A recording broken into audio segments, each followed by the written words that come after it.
Greetings, everyone. Pete Pardo here from Sea of Tranquility. Welcome to pick number 8 of my favorite 30 rock solo albums of all time. We've been counting down each and every day here this month in November. We're in the final stages. 30 days in the month, our 30 favorite solo records, rock solo albums from very notable folks from notable bands. Today, we're going to take a look at a fourth solo album from this musician, vocalist, songwriter, released March 2nd, 1973, recorded at Secret Sound Studios in New York City. Produced by the man himself for Bearsville Records. I'm talking about A Wizard, a True Star from Mr. Todd Rundgren. Of course, Todd, formerly of the fairly popular but short-lived band The Nazz, right?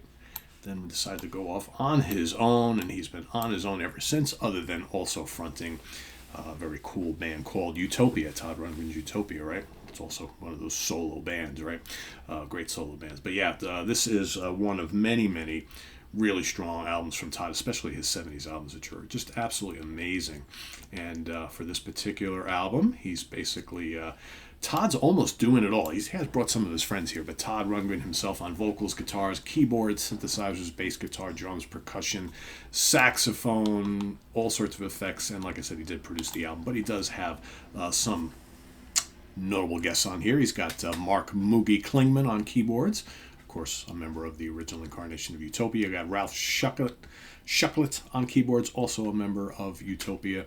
John Siegler on bass guitar and cello, also a member of Utopia, and John Sayamos on drums, otherwise known that group before known as Moogie and the Rhythm Kings, right? Otherwise, you've also got John Yves Labatt on synthesizer. Rick Derringer plays a little bit of guitar on the album. You got Michael Brecker and Randy Brecker on sax and trumpet. The Brecker brothers, Barry Rogers on trombone, David Sanborn on sax, Bill Gelber on bass guitar, Tom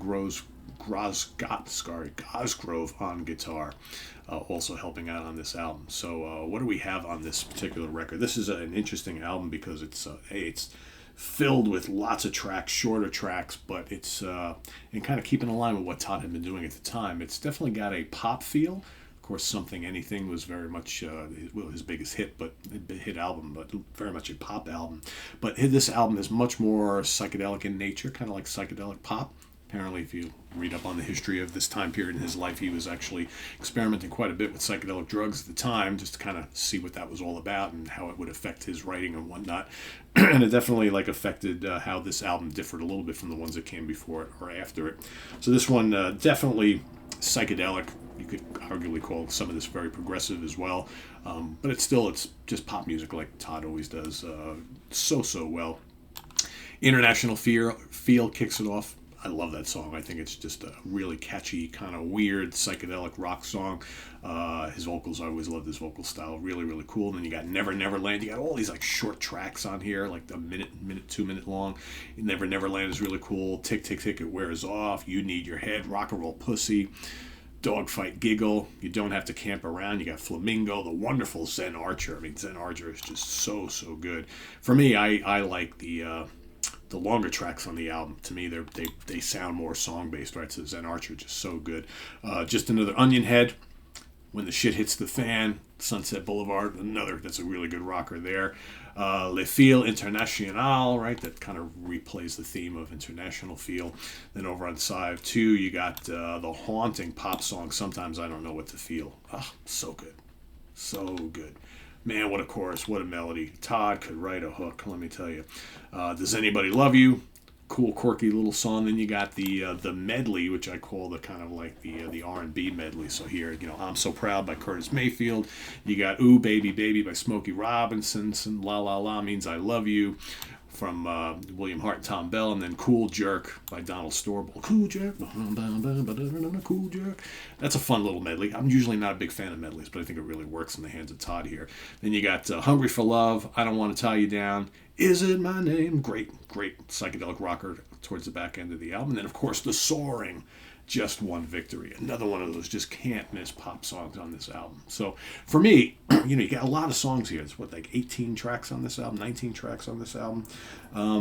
I always felt that I think some of this stuff could have been condensed a little bit. Because to me, the longer tracks, the more normal song length tracks work so well. And it's almost like all these little kind of quirky little things, right? you gotta wonder if some of them could have been done away with to fit one or two more, like 3 to 5 minute long songs here. But man, there's just some tremendous stuff on this one.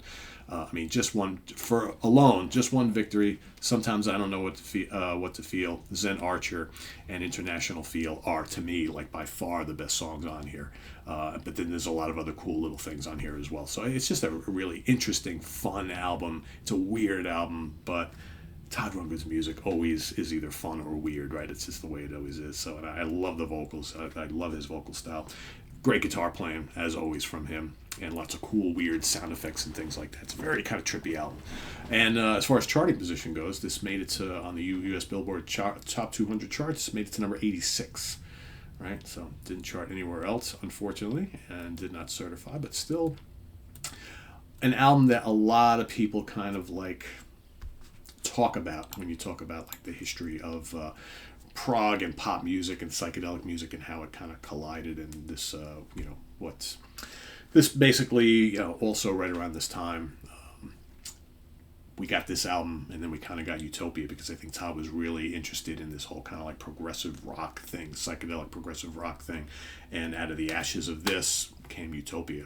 Right, and then that kind of took things in another direction. So it's almost like this album created that need, that outlet to do something other than just straight up pop music, right? So very cool. So historically speaking, I think this is really important in his catalog, because it like kind of prompted him to go do Utopia and have Todd the solo career and Todd Rundgren's Utopia, the band thing, right? So let us know what you think of A Wizard, a True Star down in the comments below, as well as list your pick for today, pick number 8, and visit us on the web at www.seatranquility.org. We're on Facebook, we're on YouTube, all together, all the damn time. Please subscribe if you haven't already, and click on that notification bell so you get alerted of all of our content as it posts, and please do hit the like button before you leave. Also down below we get the links to our Ko-Fi page, our channel donations, our merch page, and our Cameo page. Thank you in advance for all your support there, and we'll see you soon here with more stuff. I am Pete Pardo.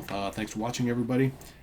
Hope you all here in the States are having a wonderful Thanksgiving, or actually, if you're in the States, probably pretty early for you. So happy Thanksgiving, everybody. Enjoy your day with your friends and family, and we'll see you on the flip side tomorrow. Take care. Bye-bye.